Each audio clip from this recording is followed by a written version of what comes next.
Russia, the largest country in the world located in the north of Eurasia, covering 11 time zones.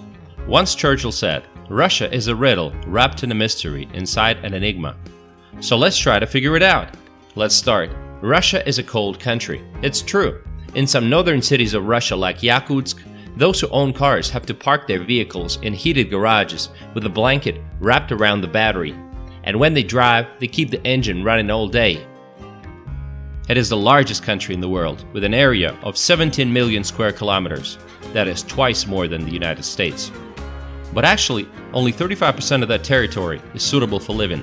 The remaining 65% is occupied by permafrost. The agricultural season in most parts of the country is just 2 to 4 months. For comparison, in Europe and the US, it is 8 to 9 months. The landscape varies from tundra, steppes, forests, to mountains and subtropical beaches. Russia has several major parts: the European part, the South, the Urals, Siberia, and the Far East. 77% of the population lives in the European part of the country, and here it's mostly uninhabited. The most typical landscape of Russia will be something like this.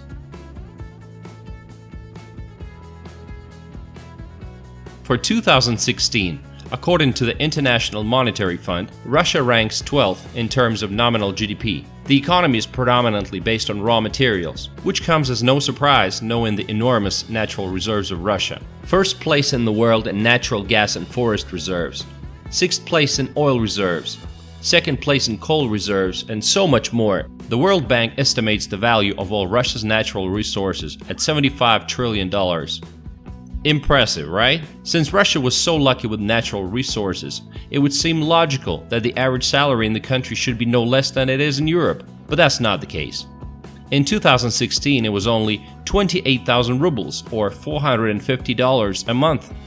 So while the country is rich, the population is poor. As in many developing countries around the world, there is a huge income gap. Minimum salary is just $120, while the salary of a member of the Russian parliament is around $7,000 a month. Even professions that are considered to be well paid in the West get paid little in Russia.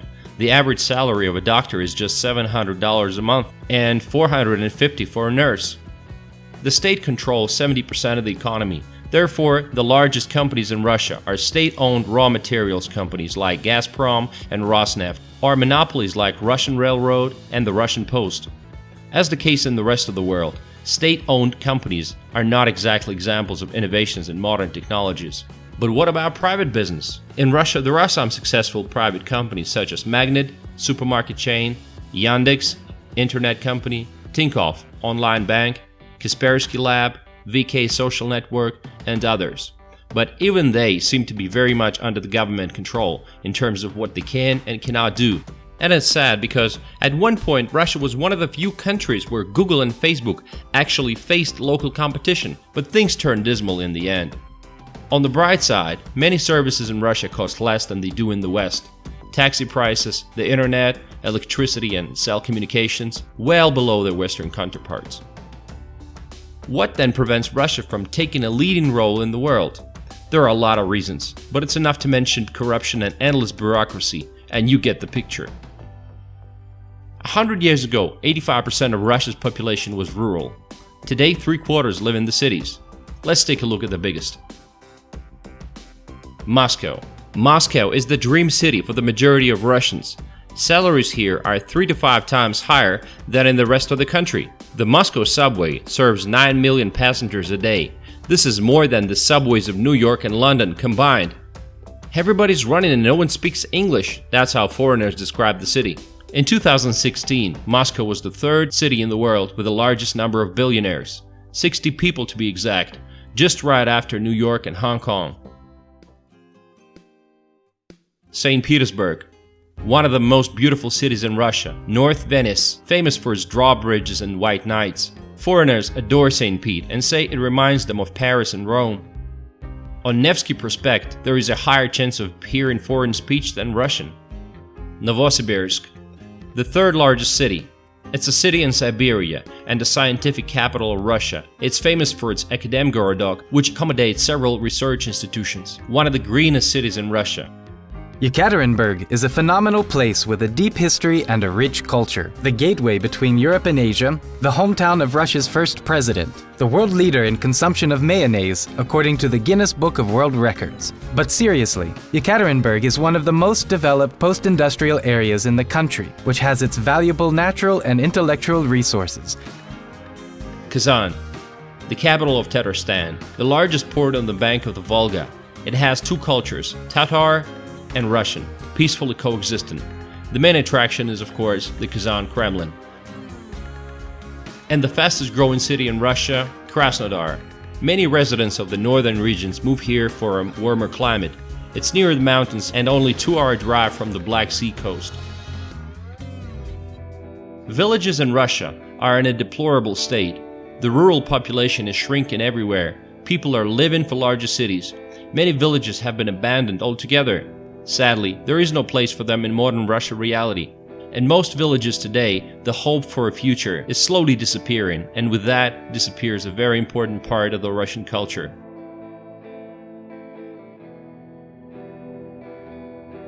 Secondary education is very fundamental and is in no way inferior to the Western, and in many ways it surpasses it. Russia has been suffering from brain drain ever since the collapse of the USSR.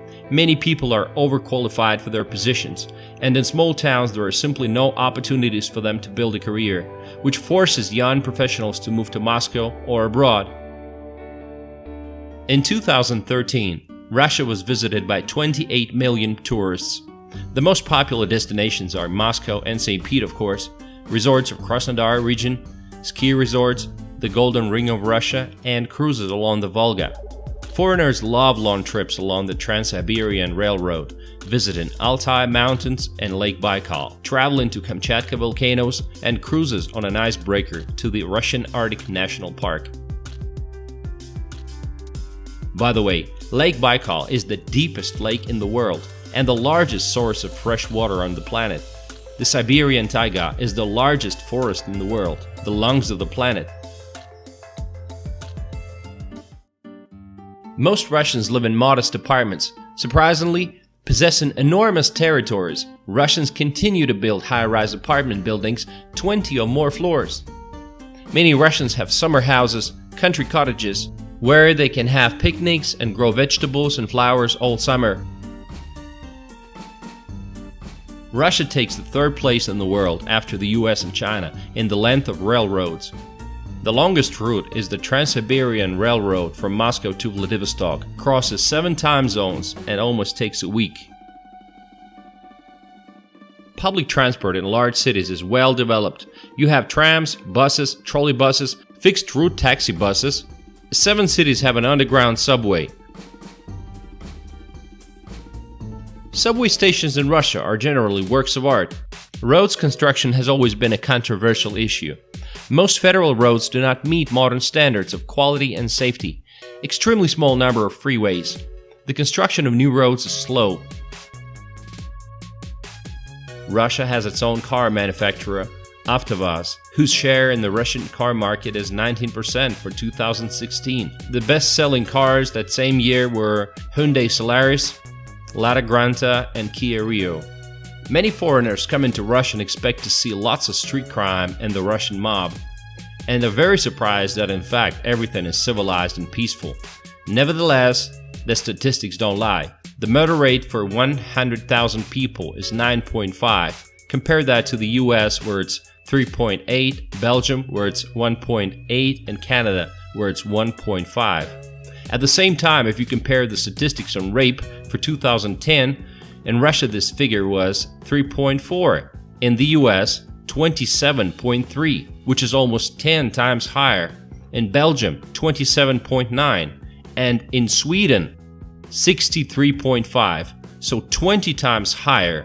So where are you going to feel safer traveling with your wife and daughter? Despite the fact that there is free medicine in Russia, the quality of services is very low. Life expectancy is just 65 years for men and 76 for women. At the same time, the birth rate in Russia is higher than it is in Europe, 13.3 per 1,000 people versus the European Union 10.1. Dealing with government agencies, whether obtaining any kind of certificate, going to the police, etc., is associated with a huge loss of time and stress. According to Corruption Perception Index from Transparency International, Russia is among the 50 most corrupt countries in the world. Customer service in Russia has traditionally been at a low level. Often you can meet the lack of smiles and indifference of employees.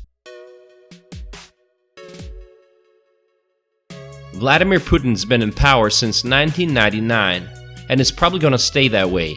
Truth is, most Russians simply vote for the person they show on TV the most. Freedom of speech has been compromised, and many journalists. Oh shit, it's the KGB knocking on my door. Russian cuisine is very tasty, but it almost never falls into the top world ratings. Perhaps because it doesn't have an abundance of fresh fruit and vegetables, as well as a large number of fatty and flour dishes, mayonnaise and pickles. Today, pizza, burgers and sushi can be found everywhere. In 2001, less than 13% of Russians preferred grain coffee, and in 2015 it was 41%. Foreigners love to visit fast food places in Russia. First, they can offer you beer, and secondly, they're much cleaner and nicer than in the US. No homeless people here. The food scene has improved dramatically. You now have burger places, craft beer bars, Asian restaurants, and so on. It's no secret that Russian women are beautiful.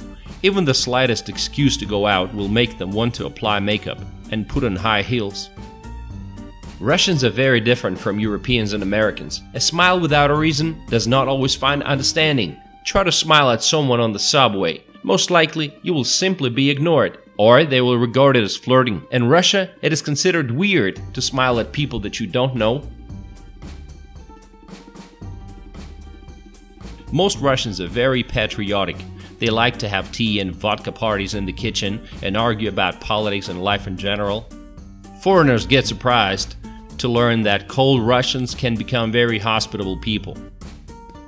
Russian is the second most popular language on the internet after English, and one of the 6 official languages of the United Nations. But do Russians speak English? Actually, let's find out. Excuse me, do you guys speak English? No? Okay. Hey, excuse me guys, do you speak English? No? Okay. Hey, excuse me, do you speak English? No? Okay. Well, apparently not so many. In Russia, sports are very popular. Football indisputably holds a leading position. Also popular are hockey, basketball, volleyball, and boxing. Russia is known throughout the world for its achievements in gymnastics and figure skating. In recent years, the popularity of a healthy lifestyle is becoming noticeable. In large cities, many fitness centers have opened up. Also, lots of ski resorts. In winter, such unusual sports are popular like rally on ice, winter kiting, and even winter cycling. Russian is the second most popular language on the internet after English, and one of the 6 official languages of the United Nations. Russians have many unique traditions such as visiting bathhouses or banyas, swimming in the ice hole in a 20-degree below temperature, winter fishing, hunting, lawn celebrations, and saying lawn toasts. Russia is a wonderful country. Beautiful nature, wonderful people, and a harsh climate with endless territory. I think Russia has great potential and many opportunities. And what do you think about Russia?